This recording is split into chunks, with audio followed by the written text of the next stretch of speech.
In America, everyone counts, and the 2020 census is how that great promise is kept. Respond today online, by phone, or by mail, and help inform hundreds of billions in funding for education, health programs, and more.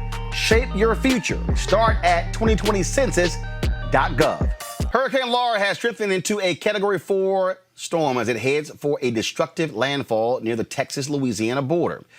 Wednesday night, of course, that's how it grew. Folks, here is an image of what it looks like. It is a massive storm. It is picking up speed.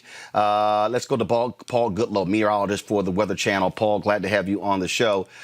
This is the first major hurricane of this season. And, man, Texas and Louisiana better get ready. Yeah, in fact, Roland, I'm in Galveston right now. I was in Houston yesterday. And Houston, we're going to dodge the bullet in terms of major impact. We're going to have some. We're going to have gusty winds, maybe some power outages. So your people in Houston will be okay. But just be prepared to be without power for a day or two. The winds come in tonight and they go down tomorrow. But here in Galveston, they have a concern with storm surge, which is basically the storm kind of pushing and bringing the water up and then pushing it on land. And here on the west side of center here in Galveston, we're going to have more like bay flooding. So instead of the flooding coming from the Gulf onto Seawall Boulevard and up the seawall, it's going to come from the back bay and flood areas that normally don't have the wind and the water pushing from that direction. So people who aren't used to seeing flooding or water rising in that direction will see it. But as we go towards the center and even east of the center, that's where we're talking Beaumont, Port Arthur, Orange, Texas. They're all in that kind of bullseye of getting that western eye wall. And we head on towards Lake Charles, even Cameron, Louisiana. That part of Louisiana will see the center of this Category 4 hurricane.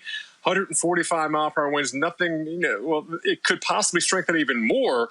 But bottom line, even if it doesn't strengthen one more bit, these things don't have brakes. They're going to coast down and bring Category 4 impacts to that coast. And we're talking a life-threatening storm surge. This is wording and lettering from the National Hurricane Center. 10 to 20-foot storm surge. If you think about what happened with Hurricane Ike here in Galveston, even the Bolivar Peninsula, they had, over a 12-foot storm surge, and that pushed like 12 to 16 miles inland.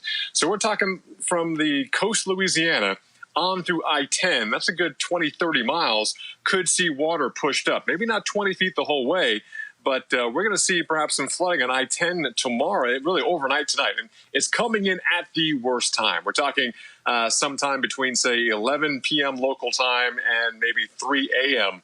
local time. So when people are trying to sleep, there could be death and destruction lapping at their front door. So it's a big concern for people to hopefully have prepared the best they can and just kind of hunkered down. And I got to tell you, Roland, this is the first time we had a major hurricane this season, but this is the season of also COVID-19. So it's a whole new ball game here in terms of trying to keep people safe. The normal shelters not working the same way because you can't hold as many people. And it's a big concern because, people have this ongoing pandemic of the virus, and then you have this Mother Nature disaster of this major hurricane coming on through. And I'm very concerned that people who are stubborn, who actually are also people who don't have money because of the pandemic now and other situations, don't have money to leave or don't want to lose their belongings, they will lose their lives because they're staying in place in areas that will see catastrophic and life-threatening water approach them overnight tonight in the middle of the dark. Paul Goodloe with the Weather Channel, man. I certainly appreciate it. Thanks a lot. Sure thing. All right, folks, back to our Roland Martin Unfiltered video in just one moment. As our community comes together to support the fight against racial injustice, I want to take a second to talk about one thing we can do to ensure our voices are heard. Not tomorrow, but now. Have your voices heard in terms of what kind of future we want by taking the 2020 census today at 2020census.gov? Now, folks, let me help you out. The census is a count of everyone living in the country. It happens once every 10 years. It is mandated by the U.S. Constitution. The thing that's important is that the census informs funding, billions of dollars, how they are spent in our communities every single year. I grew up in Clinton Park in Houston, Texas, and we wanted new parks and roads and a senior citizen center. Well, the census helps inform all of that and where funding goes. It also determines how many seats your state will get in the U.S. House of Representatives. Young black men and young children of color are historically undercounted, which means a potential loss of funding for services that helps our community. Folks, we have the power to change that.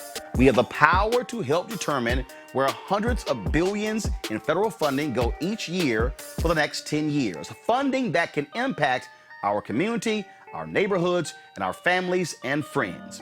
Folks, responses are 100% confidential and can't be shared with your landlord, law enforcement, or any government agency.